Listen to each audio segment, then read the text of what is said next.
A Souza Produções convida você a se tornar um patrocinador. Semeie no nosso ministério. Com a sua oferta poderemos produzir muito mais vídeos. Este é um ministério independente e, por isso, precisa da sua participação.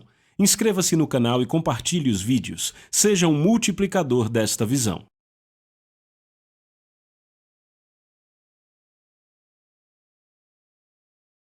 Os versículos usados nos vídeos que traduzimos nem sempre correspondem a versões em português. Muitas vezes precisamos traduzir do original em inglês para fazerem sentido no contexto do vídeo. Bem-vindos à lição número 7 da nossa série de 12 partes sobre o livro Um Coração Ardente. Veja, esta lição vem de um capítulo do livro que se chama Contra a Cultura ou Subcultura. E vamos abrir as nossas Bíblias aqui em Ezequiel 28. Numerosos padrões e maneirismos de estilos de vida são moldados pelo espírito do mundo, certo? Quando você olha para Efésios capítulo 2, versículo 2, Satanás é chamado de o príncipe do poder do ar. Eu vou dizer assim para você, ele é o príncipe do poder da atmosfera. Repita, a atmosfera. Você pode ver que isso acontece por causa da forma como ele foi criado. Ezequiel capítulo 28. Eu quero ver o versículo 14. Deus falando com Lúcifer, ele diz: você era o querubim ungido. Viram isso? Você era o querubim ungido que cobria. Repita, que cobria. Veja, cobrir fala de atmosfera, ou seja, ele cuidava da atmosfera do céu, era o líder de louvor e adoração. Isso significa que ele gosta de operar com atmosferas. Diga comigo, Satanás opera em atmosferas. Sabe o que é interessante? É que o Espírito de Deus opera em atmosferas. Lembra, ele pairava sobre a face das águas, certo? Então Deus falou e foi feito. Então atmosferas são uma coisa muito crucial, certo? Em nossa caminhada cristã, em culturas e sociedades, etc., certo? Uma atmosfera vai desenvolver um clima. Um clima se torna a cultura das pessoas. Você está acompanhando? Existem algumas coisas boas em nossa cultura. Repita, coisas boas. Que foram moldadas por pessoas piedosas, influenciadas pelo Espírito de Deus e suas vidas moldando a cultura. Deixa eu dar um exemplo. Vamos pegar a Constituição dos Estados Unidos. Se você lê a Constituição dos Estados Unidos, percebe que está lendo algo bem piedoso. Por quê? Porque homens piedosos oraram e sabe o que aconteceu? Desde então, o inimigo tem tentado mudar isso para tentar mudar o clima no nosso país. Você está vendo? Veja, se você vai a outras nações do mundo, por exemplo, o Iraque, quando Saddam Hussein estava governando, ou o Irã, você tem uma atmosfera que não tem quando está na América, não tem liberdade para pregar o evangelho lá, de forma aberta, em público, certo? Vemos lugares como Sudão, Vietnã, situações parecidas. Por quê? Tudo diz respeito a atmosferas, então a guerra é nas regiões celestiais, como Paulo disse, você entende? Certo, outras coisas em nossa cultura que são moldadas pelo príncipe do poder do ar. E eu poderia chamar de o príncipe do poder da atmosfera. Por exemplo, temos a legalização do aborto, certo? Foi algo que trouxe uma mudança na atmosfera da nossa nação. Veja a cultura moldada pela nossa música pop. Sabe, você olha, quando Elvis Presley apareceu, quando os Beatles apareceram, os homens de repente mudaram, você entende o que eu digo? Isso ocorreu através da música. Por que a música é tão importante? Só uma parte aqui, eu já observo isso há anos. Já fizeram estudos sobre isso, a música é a única coisa que pode ultrapassar a parte analítica do seu cérebro e ir direto para o seu espírito. Certo? Quem é da publicidade sabe disso. Eu tenho um livro secular que se chama O Mago das Propagandas. Certo? É um livro secular. E ele, na verdade, ensina como a música é a ferramenta mais poderosa da propaganda. Com ela você pode fazer alguém querer algo, ignorando o intelecto que diz você não precisa disso. Mas a música, o jeito que é apresentado, na verdade cria um desejo de ter. A atmosfera é uma coisa muito, muito grande. Então, em uma sociedade, se os crentes são mais fortes em Deus do que os pecadores são em seu pecado, então a retidão prevalecerá na cultura. O mesmo é verdade com o indivíduo crente. Certo? Se você é mais forte em Deus do que o pecador é com o pecado, você controla a atmosfera. Por isso que Jesus, sempre que ia a uma festa, ok? Toda a atmosfera mudava. Até os coletores de impostos, que eram a máfia daquele tempo, não agiam de forma habitual. Faziam perguntas a ele, ouviam dele. Era interessante ouvir o que ele tinha a dizer. E quando ele entrava no templo, os demônios gritavam, porque ele dominava a atmosfera, porque era mais forte em Deus do que o pecador era no pecado. Eu lembro que o cantor Carman tinha uma música, lembra? Se chamava O Convite do Bruxo, era sobre ele ir à casa de um bruxo. A maioria dos crentes não ia na casa do bruxo, por quê? Porque a bruxaria dele era mais forte do que o crente era em sua retidão. Boa pregação, amém? Então, o que nós precisamos fazer é desenvolver um espírito forte para podermos controlar atmosferas. Porque é isso que Deus quer para nós. Lembra da primeira lição? Eu te contei a história de Charles Finney entrando naquela fábrica. Toda a atmosfera ali mudou. E ele pregou o evangelho a toda a fábrica. Eu lembro, Smith Wigglesworth entrou num trem e um pregador católico caiu de joelhos diante dele e disse: Deus me convenceu do pecado. Só por ele entrar ali. Você já esteve numa situação em que as pessoas dizem: sabe, tem algo em você. Quantas vezes acontece comigo, eu estou andando num restaurante, o garçom chega e pergunta: o que é isso que há em você? E aí você conta, foi o que Pedro quis dizer quando disse para estar sempre pronto para dar uma resposta à esperança? Há algo sobre sua presença, sabe? Você entra e a atmosfera muda. Tem certas pessoas que eu conheço. Eu lembro do Dr. Cho. A primeira vez que estive com o Dr. Cho, o Dr. Cho entrou no carro, eu estava ali para recebê-lo. Ele ia a uma conferência em nossa igreja, ele entrou no meu carro e eu comecei a chorar. Eu comecei a chorar como um bebê, as lágrimas caíam. Eu pensei, eu não quero nem falar com ele. Ele está se preparando para o culto, não quero atrapalhá-lo. Mas finalmente eu não me aguentei e aí eu disse: Dr. Cho, Deus está nesse carro. E ele: eu sei. E o espírito daquele homem era tão forte que ele entrou no carro e a atmosfera inteira mudou. Eu conheço homens e mulheres de Deus que eu respeito, que entram na sala e de repente eu sei que estão lá. Eu lembro o meu ex-pastor. Eu estava adorando. Sabe, naquela época eu era pastor de jovens e eu estava adorando e de repente eu sabia que ele tinha entrado no prédio porque faltava pouco para começar o culto. Eu abri os olhos e ele estava ali porque a atmosfera mudava quando ele entrava, entende o que eu digo?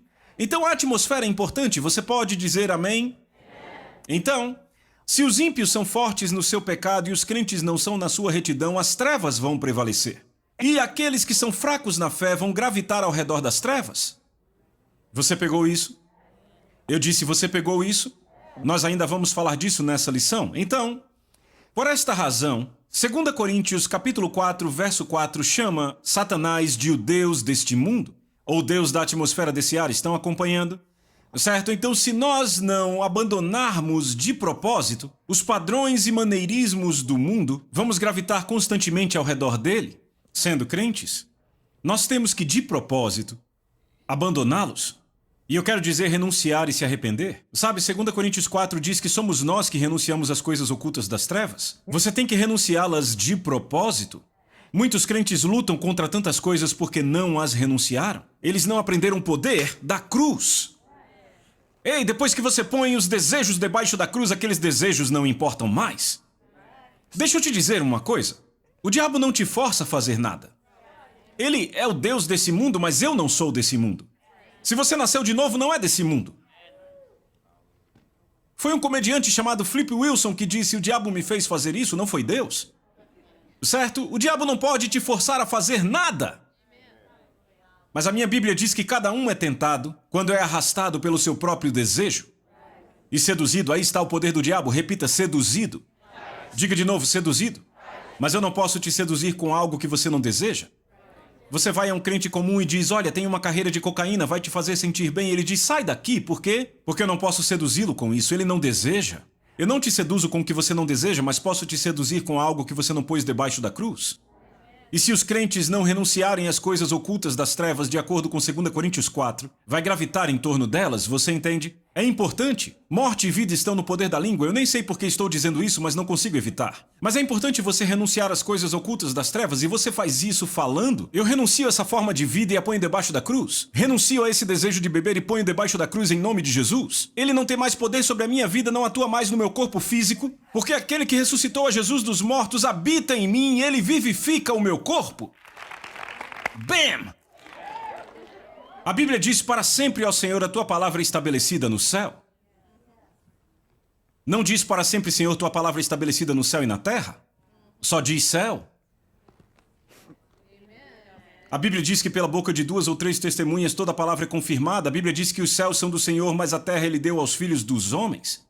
A Bíblia diz: pela boca de 2 ou 3 testemunhas toda a palavra é confirmada. Sabe, Deus diz: assim será a palavra que sai da minha boca, não voltará para mim vazia. E como ela volta pela nossa boca? Então Deus é a primeira testemunha, nós a segunda. Quando nós falamos, tudo é estabelecido aqui.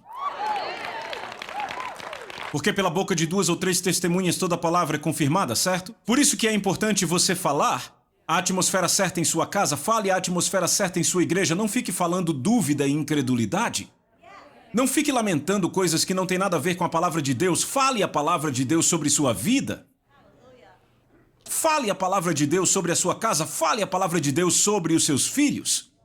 E estabeleça ela, você pode dizer amém? Crie uma atmosfera na qual o Espírito de Deus se deleitará em estar. Como faz isso? De propósito, renuncia às coisas das trevas. Amém? E fala a palavra de Deus sobre a sua vida. Certo? Então eu quero que você leia comigo Levítico 18:3 e é maravilhoso o que nós temos aqui. Deus diz assim, ouça com atenção. Não hajam como o povo do Egito, onde costumavam viver. Vocês não devem imitar a maneira de vida deles. Você pegou isso? Não hajam como o povo do Egito, onde vocês costumavam viver. Vocês não devem imitar a maneira de vida deles. Repitam, não imitem a maneira de vida deles. Paulo enfatiza isso no Novo Testamento. Ele diz assim, Romanos 12, verso 2, na NVI, Nova Versão Internacional. Não se conformem, repitam, conformem. Não se conformem mais ao padrão deste mundo. Repitam, padrão. Ao padrão deste mundo, mas sejam transformados pela renovação da sua mente. Sabe, quando olhamos a palavra conformar e transformar, ambas têm a mesma raiz, com prefixos diferentes. Com significa estar com. Ele diz, não se conformem aos padrões deste mundo, certo? Mas sejam transformados pela renovação da sua mente. Trans significa cruzar ou ir além.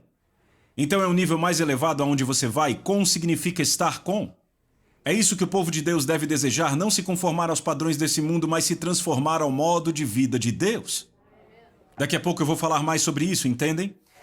Certo, o reino de Deus e o curso desse mundo estão indo em direções diferentes. Quantos aqui sabem disso? 2 direções opostas, nenhuma harmonia entre os dois, certo? Certo, eu vou te contar uma visão que tive no Espírito. Quando eu era um jovem crente, Deus me deu uma visão espiritual e eu vi um cara num barco a remo. Certo? Você já andou num barco a remo? Sabe, a remo? Certo? E era um rio muito rápido onde ele estava e a água ali era branca. E aquele cara remava contra a corrente. E ele tinha que o quê? Por força. Força.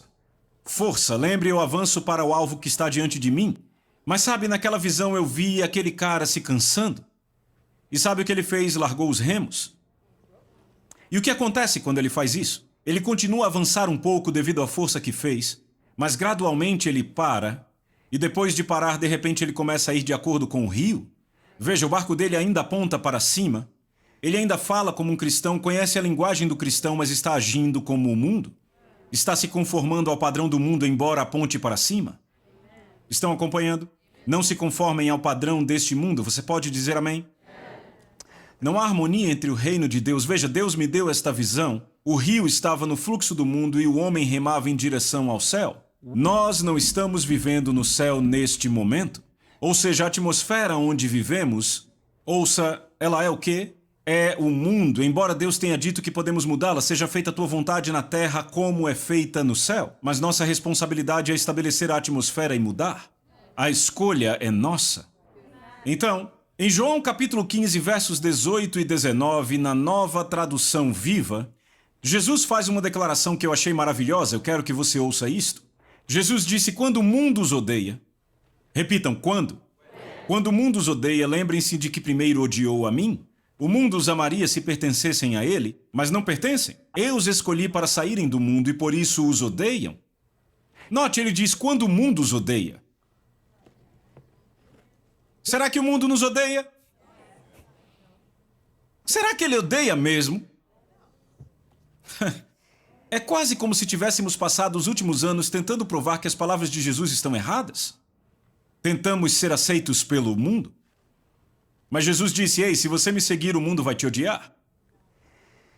Eu fiz algumas pesquisas sobre a igreja antiga, eu estou falando da igreja nos séculos 1, 2 e 3. Era a igreja perseguida, homens que foram discipulados de perto pelos apóstolos Pedro, João, Tiago. E eu descobri algumas coisas muito interessantes sobre a igreja antiga.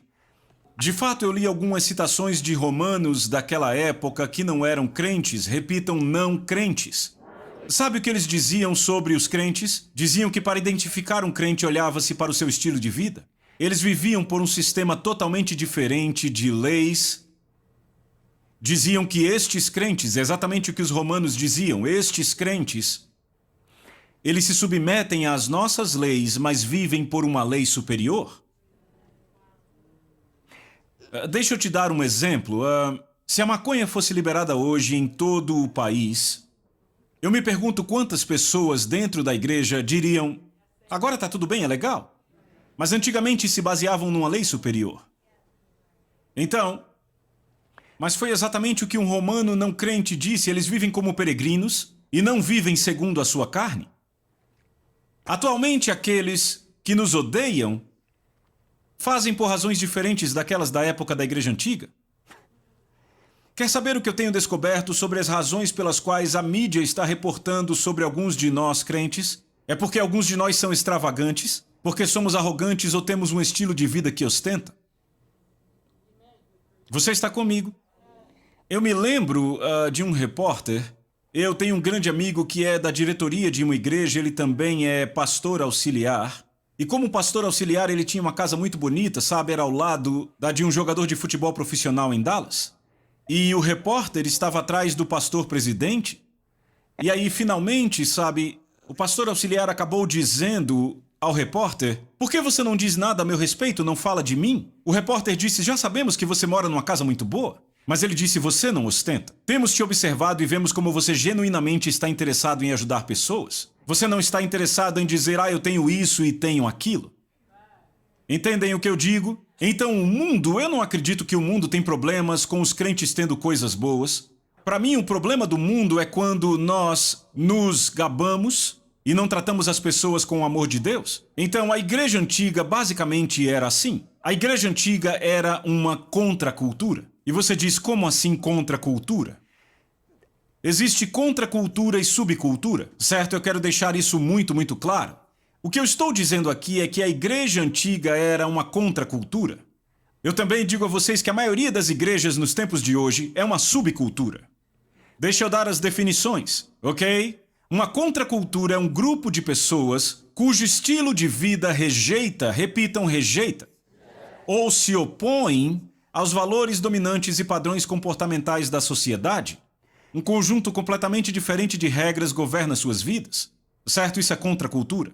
Deixa eu dar um exemplo de contracultura. Os hippies são uma contracultura, certo? Vivem totalmente na deles. Veja, eu estou falando dos hippies dos anos 60 e 70. Lembram disso, ok? Totalmente contracultura, certo? Muito bem, mas os crentes da igreja antiga eram uma contracultura. Pense à luz da igreja antiga. Um grupo de pessoas cujo estilo de vida rejeita ou se opõe aos valores dominantes de comportamento da sociedade. Um conjunto diferente de regras governa suas vidas, certo? Se você olha para o que Pedro diz, eu vou te provar. Veja o que Pedro diz em Atos 2:4. Sejam salvos dessa geração perversa. Na versão a mensagem ele diz: saiam enquanto podem, saiam dessa cultura estúpida e doentia. Agora, o que é uma subcultura? Subcultura é um grupo distinto de pessoas que ainda é parte da cultura existente no geral. Embora alguns traços das pessoas neste grupo as diferencie, ainda estão conectadas à sociedade em geral. Ok, a maioria da igreja se enquadra nessa descrição. Em nossa sociedade, as pessoas têm estilos de vida muito diferentes, não é? Certo? Se você olha para a cultura hoje, temos uma abrangência grande, não é? Temos um lado aqui num extremo, um progressista extremo, que são pessoas como as estrelas de rock, os góticos, tem gente que não sai ao sol, tem uns que se vestem só de preto, não saem na rua, esse é um extremo, certo? E aí do outro lado da cultura na América, o que temos? Temos os conservadores, certo? Pessoas que pagam os impostos, pessoas que valorizam o voto, pessoas que trabalham normalmente de 8 às 5, que buscam melhorar a sua comunidade. São conservadores, não são nascidos de novo, mas ainda assim são conservadores, não é? Veja a abrangência da nossa cultura. O que eu te digo hoje é que a igreja é mais uma subcultura, um grupo dentro da cultura em geral, ao invés de uma contracultura como era a igreja antiga. Você está acompanhando? Ou seja, se a igreja de hoje é uma subcultura, sabe o que isso significa? Que nós nos adaptamos à cultura. E se as linhas da cultura começam a se mover, significa que a subcultura se move com ela. Mas se as linhas da cultura se movem, uma contracultura não se move porque não está conectada. E você diz, como você pode deduzir isso? Eu vou dar alguns exemplos, ok? Vamos pegar um filme mediano com classificação para 16 anos, ou 18, que as pessoas fazem fila hoje, incluindo aqueles que vão à igreja para assistir. Então, se não tiver nudez excessiva, nem palavrão demais, a gente assiste, certo? Certo? Mas sabe, aquele filme para 16, 18 anos pode ter rebelião, desrespeito, casos, adultério, fornicação e por aí vai, certo? Agora, pegue esse filme hoje, que assistimos, mostre para nossa sociedade inteira 60 anos atrás. Você iria chocá-los a um ponto que eles nunca iriam esquecer. Imagina pessoas fazendo piadas homossexuais, tendo casos, estão acompanhando fora o desrespeito, certo? Você chocaria toda a sociedade? O que aconteceu? As linhas se moveram? E como subcultura nos movemos com elas? Então será que temos sido governados por um conjunto diferente de leis? Ou temos nos misturado ao mundo tentando fazer os dois funcionarem? Será que o mundo nos odeia mesmo? Estão acompanhando? Será que somos mesmo santificados? Somos mesmo separados?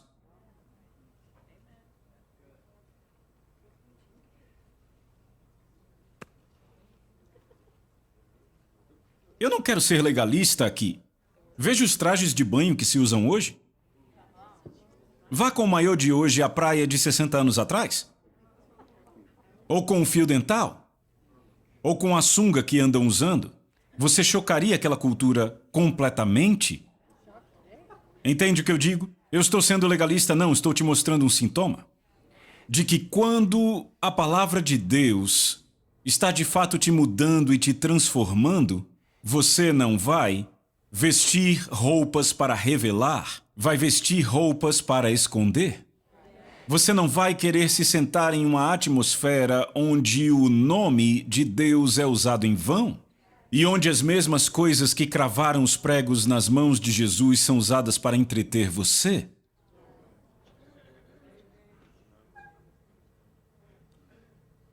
Deixa eu te dizer quando foi que eu tive um alerta sobre isso. Eu lembro alguns anos atrás, eu estava pregando numa sequência de domingos à noite, eu fiquei um dia mais naquela cidade e decidi assistir um filme com a família. Era um filme com uma cena clara de assassinato e veja, fui eu quem convidou para assistirmos. Fui eu. Disseram, e aí, o que faremos? Eu te digo, eu escolhi aquele filme porque tinha um ator que eu gostava. E era uma cena horrível de assassinato e era bem visual. A minha esposa se levantou e saiu e os meus filhos entraram durante um dos flashbacks deste assassinato. Meu filho ficou tão perturbado que saiu da sala. Foi para a mãe dele. E aí depois eu me senti bem mal, sabe? Foi impressionante. Estamos sempre falando aos líderes sobre as coisas de Deus e ali estou eu assistindo aquele filme. E eu pensei, meu Deus, eu matei essa atmosfera aqui, certo? E isso foi quando meus filhos eram bem crianças. E eu lembro que depois do filme fui falar com a minha esposa e ela disse, sabe, seu filho está muito chateado com o que você está assistindo. Eu disse, ele deveria mesmo, eu me dei muito mal. E aí eu sentei com meus garotos, me desculpei e disse, sinto muito. E o que aconteceu foi que fomos ao próximo lugar e quando chegamos lá havia um casal muito piedoso que na verdade foi quem me orientou quando eu fui salvo. E um dos meus garotos ainda estava lidando com aquilo. Sabe, ele mencionou, sabe, papai assistiu esse filme e você não acredita em como eu me senti? Estando na presença daquele homem, por ele saber o que eu havia assistido. De repente eu fiquei, uau! Você tem que entender algo. Quando você entra em uma atmosfera e está escuro, quando você fala com alguém que emite uma luz muito forte, aquilo vai expor algo. Entende o que eu digo? Então eu fiquei, uau! E o Senhor falou comigo, eu nunca esqueço, ele disse, filho, isso é um alerta para você acordar. É para você. E naquela mesma semana, Deus me deu uma revelação que mudou a minha vida. Se você olhar para Abraão e Ló, Abraão saiu por causa de uma revelação divina, não é? Ló saiu porque ele queria ir com Abraão. E quando Abraão e Ló se separaram, começaram a se espalhar pela terra. E o que aconteceu foi que Ló havia crescido e sido abençoado. Porque Abraão era abençoado, toda vez que você anda com alguém espiritual é abençoado? Não é assim? Mas quando você ainda é um homem carnal e anda com alguém espiritual, sabe o que vai acontecer? Vai haver conflitos. Então Abraão olha para Ló e, sendo Abraão um homem muito piedoso, ele diz: quer saber? Você, Ló, escolhe para onde quer ir, eu vou para o outro lado, porque Abraão estava interessado em seguir as direções de Deus. Certo? Mas Ló, sabe o que a Bíblia diz? Ele dá uma longa olhada nas planícies de Sodoma e Gomorra. Sabe por que ele se demora tanto? Porque alguns versos atrás tinham passado por aquele caminho e ele sabia o quão mau era aquele lugar. Ele está pensando: como eu posso ir ali e desfrutar, porque era uma terra muito frutífera? Como eu posso desfrutar do benefício daquele lugar sem ser pego no epicentro da sua maldade? Então Ló diz: eu tive uma ideia. Eu vou descer e vou armar a minha tenda nas planícies de Sodoma, mas não vou entrar na cidade. Dessa forma vou aproveitar o fruto da terra, mas não vou ficar preso, sabe, na maldade dela. Parece um plano bom, mas 6 capítulos depois, Gênesis 19, ele não está mais na tenda da planície. Ele agora tem uma casa dentro dos portões da cidade. Ele gravitou diretamente para a cidade. Está acompanhando o que eu digo? Agora, se você for para 2 Pedro, capítulo 2, versículo 6, lemos: e reduzindo as cidades de Sodoma e Gomorra às cinzas, os condenou à destruição, fazendo delas um exemplo àqueles que depois viveriam impiedosamente. E libertou o justo Ló, repitam, o justo Ló, que era oprimido pela conduta libertina dos maus. Pois aquele homem justo habitando entre eles tinha sua alma justa atormentada, dia após dia, por ver, repitam, ver e ouvir suas obras iníquas. Agora olhe para mim. A sua alma era atormentada por ver e ouvir as obras iníquas deles. Agora, se pegarmos o exemplo de Ló em nossos dias, hoje você trabalha em fábricas, companhias, negócios. E eu te pergunto, você vê obras iníquas diariamente onde você trabalha? Levante sua mão se é verdade, todos. Certo? Sabe por que isso não te atormenta ou incomoda? Porque é o seu campo missionário. Está acompanhando? Mas quando você escolhe aquele vídeo, quando escolhe o vídeo que é cheio de violência, uma violência impiedosa, eu acho que tem uma violência piedosa e uma impiedosa.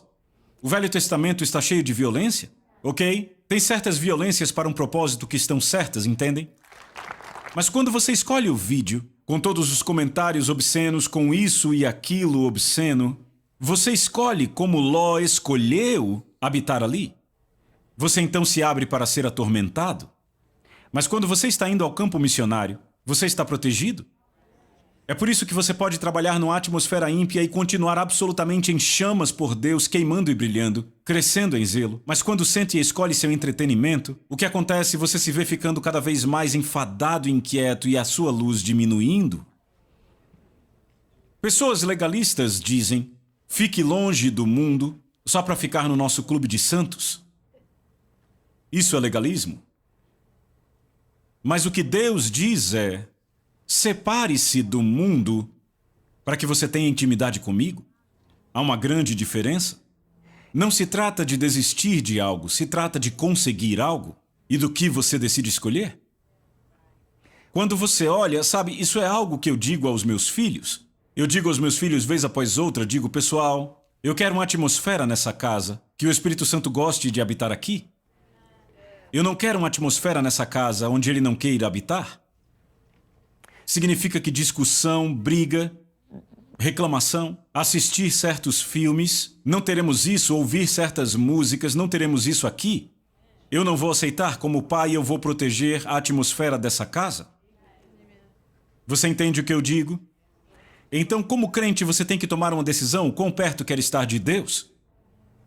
O quão perto você quer estar de Deus? Se você cria uma atmosfera e aí você é responsável por ela, lembra Lúcifer cobria. Se você cria uma atmosfera que está de acordo e o Espírito Santo quer habitar nela, pelo que ele nos diz em sua palavra, então o que acontece? Você experimenta a presença dele. Você experimenta saúde divina. Se há uma dívida, vai ser muito mais fácil fazê-la desaparecer. Mas se você convida a discussão, a discórdia, o pecado, e você escolhe aquela revista, aquele vídeo e tudo mais, deixa eu te mostrar uma coisa. Deus diz claramente, vai ver que eu não estou sendo legalista. 1 Tessalonicenses 5:22 diz: abstende-vos de toda forma de mal. Efésios 5:11 e 12, ouça isto: não participem das obras infrutíferas e más das trevas, antes exponha-nas à luz. É vergonhoso até falar das coisas que os ímpios fazem em secreto. Não só falamos daqueles filmes, nós assistimos e nos entretemos com eles. E aí nos perguntamos, por que é que o fogo de Deus não queima em mim? Como é que eu vejo tanto crente aí tão animado? Ele está sempre tão positivo, diz que a luz de Deus brilha nele. Bem, faça uma auditoria. Com que você tem se incomodado? Entende o que eu digo? Você está comigo? Então há problemas que trazemos para nós mesmos na nossa caminhada com Deus, só por aquilo com que nos envolvemos? O que trazemos à nossa vida, aquilo no que mergulhamos? Ou se isso também tem a ver com os seus amigos, pare de escolher amigos que vão querer te derrubar. Escolha amigos que vão te pôr para cima, que vão falar a palavra de Deus, as promessas de Deus, a aliança de Deus, da presença de Deus para você. Estão comigo? Quer saber uma das razões por que eu gosto tanto do pastor Rob Thompson? Sabe uma das razões pelas quais eu gosto tanto de ficar na casa dele? Porque o homem, ele só fala da palavra de Deus.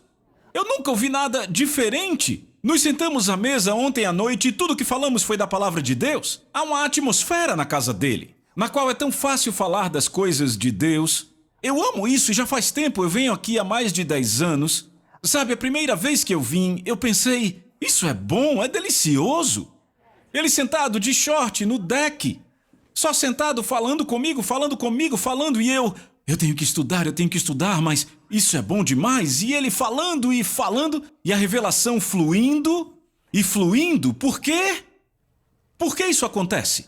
Porque ele escolheu se separar para Deus. Linda escolheu se separar para Deus. Então há uma atmosfera. Certo? É assim que deve ser a sua casa. Então eu vou nessas igrejas, e eu falava disso ontem à noite, eu estou sempre atento às atmosferas. E aí eu penso, é muito fácil pregar aqui. Por quê? Porque uma atmosfera foi criada. Entende o que eu digo? E eu vou a outros lugares com grandes multidões, muita gente. Mas às vezes não é algo tão simples pregar ali, é difícil. Eu quase tenho que arar o lugar, por causa da atmosfera. Então o que fizemos essencialmente? Por tentarmos deixar todo mundo confortável, convidamos todos a uma subcultura. Temos nossa camisa de Jesus, eu nasci de novo, tem aquela música de Jesus. Tem até grupo do mundo cantando sobre Jesus agora, que bonito, colocamos eles em nossas plataformas e deixamos que cantem para nós. E aí nos tornamos uma subcultura. E agora tudo que precisamos fazer é, se uma linha se muda, nos mudamos com ela. Ao invés de sermos governados por um conjunto completo de leis diferentes, vá comigo, por favor, para Ezequiel 44. A palavra para santo, repita santo. Deus disse, sejam santos porque eu sou santo. 1 Pedro 1,12 diz, como filhos obedientes, não se conformando, repita, conformar, aos maus desejos de outrora quando viviam na ignorância, mas assim como o que os chamou é santo, vocês também sejam santos em toda a sua conduta. Como está escrito, sejam santos porque eu sou santo. Deus diz, sejam santos em toda conduta. Conduta significa comportamento. Deixa eu falar da palavra santo antes de ir para Ezequiel. A palavra santo, eu li sobre isso essa manhã, vem do hebraico e, claro, como eu li, tem no Novo Testamento também. Santo em quase todo o Velho Testamento vem da palavra kadosh, certo? Agora, kadosh significa separar e também fala de pureza, mas também significa o seguinte, significa um corte acima de algo. Repita, um corte acima. Eu gosto disso porque, na verdade, santidade é uma pureza que transcende. Como assim transcende? Quantos sabem que existe uma pureza que não é pureza? Eu posso dizer que algo é arsênico puro, é arsênico puro. Estão comigo? Veja, por exemplo, se você disser a alguém que levanta peso, você precisa ganhar peso. Ele sabe do que você está falando. Agora diga isso a um cidadão médio, o que ele vai pensar? Opa, é hora dos sorvetes, é hora dos doces, vamos nessa agora. Sabe, eles pensam, eu vou ganhar alguns quilos. Agora, quando você diz isso a alguém que trabalha o corpo, ele sabe que a massa muscular tem a ver com proteína. Ok, ele entende isso. Muita gente, quando você fala pureza, não entendem, pensam, é a forma como nos vestimos, não podemos usar o cabelo como o mundo usa. Isso não é santidade, você entende, não é? Certo? A santidade é uma pureza que transcende, que começa por dentro e sai quando as leis e os caminhos de Deus se tornam os seus caminhos e suas leis, certo? Porque Deus diz, meus caminhos não são os seus.